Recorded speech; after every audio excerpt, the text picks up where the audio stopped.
कर्नाटक हिजाब विवाद इस साल का सबसे हाईलाइटेड विवाद जनवरी के आखिरी हफ्ते से शुरू हुआ इस बात से कि क्या 6 लड़कियां क्लास में हिजाब पहनकर बैठ सकती हैं और क्या राज्य ये तय कर सकता है कि कोई क्या पहनेगा या नहीं। इससे होता हुआ अब पहुंच चुका है इस सवाल पर कि क्या हिजाब इस्लाम का अभिन्न हिस्सा है। मामले की सुनवाई सुप्रीम कोर्ट में चल रही है। कर्नाटक हाई कोर्ट ने मार्च में फैसला सुनाया था कि लड़कियां स्कूल में हिजाब नहीं पहन सकती। इसके खिलाफ सुप्रीम कोर्ट में याचिकाएं दायर की गई। इन्हीं याचिकाओं पर सुनवाई चल रही है। केस धार्मिक स्वतंत्रता से पहचान की लड़ाई के बीच झूल रहा है।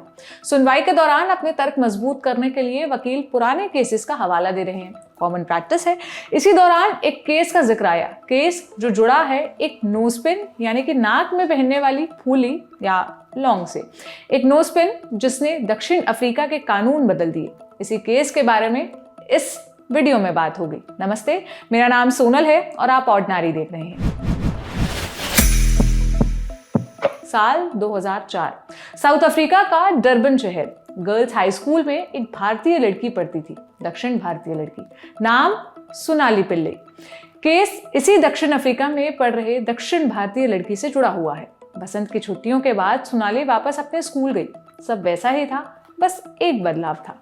लड़की ने एक नोज पिन पहन ली थी। बस यहीं से शुरू हुआ बवाल।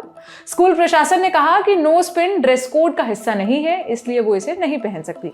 कुछ दिन की मोहलत दी गई कि नाक छेदे जाने पर जो घाव हुआ है वो भर जाए, लेकिन सोनाली नहीं मानी। नोज पिन पहनकर आती रही।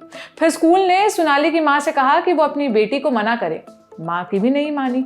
कहा कि नथनी उनके परिवार और संस्कृति की परंपरा है। मां ने भी यही तर्क दिया। सोनाली कोर्ट चली गई, डरबन इक्वालिटी कोर्ट।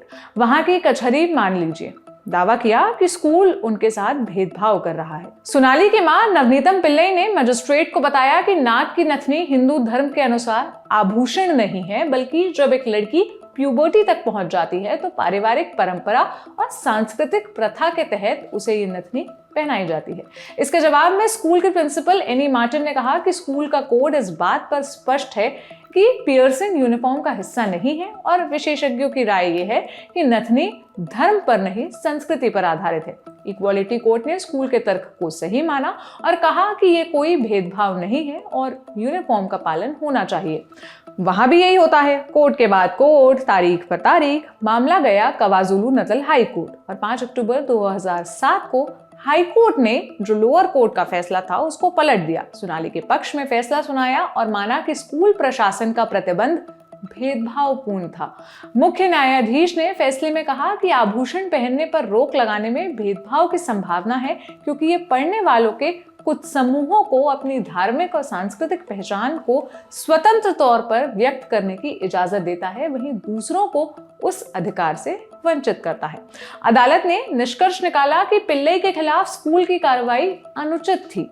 कहा कि अगर आप उसे नथनी नहीं पहनने देते तो उसके हर दिन के कई घंटों के लिए नथनी उतारनी पड़ेगी उसे। ये उसकी धार्मिक और सांस्कृतिक पहचान का उल्लंघन होगा। उसे थोड़े समय के लिए भी इसे पहनने के अधिकार से वंचित करना एक गलत संदेश देता है। ये ऐसा संदेश देता है कि दक्षिण अफ्रीका में सोनाली उसके धर्म और उसकी संस्कृति का स्वागत नहीं कर सकती। साथ ही अदालत ने स्कूल से कहा कि अलग अलग धार्मिक और सांस्कृतिक प्रथाओं के उचित समायोजन यानी कि रीजनेबल अकोमोडेशन के लिए वो अपने कोड में संशोधन करे। रीजनेबल अकोमोडेशन या उचित समायोजन या वाजिब गुंजाइश, इसी की बात हिजाब विवाद के सुनवाई में भी हो रही है। जस्टिस गुप्ता ने सुनवाई के दौरान कहा कि रुद्राक्ष और क्रॉस हिजाब से अलग है, कपड़े के अंदर पहने जाते हैं, इसलिए किसी को दिखते नहीं। इसी पर जवाब देते हुए वकील कामत ने कहा कि सवाल दिखने या नहीं दिखने का नहीं है, सवाल वाजिब गुंजाइश का है। अब देखना होगा कि भारत का सुप्रीम कोर्ट इस प्रतीकात्मक प्रभाव के बारे में क्या सोचता है। आपके लिए ये खबर लिखी थी मेरे साथी सोम ने। कैमरे के पीछे है मेरे साथी विजय। मेरा नाम है सोनल। देखते रहिए ऑर्डिनरी। शुक्रिया।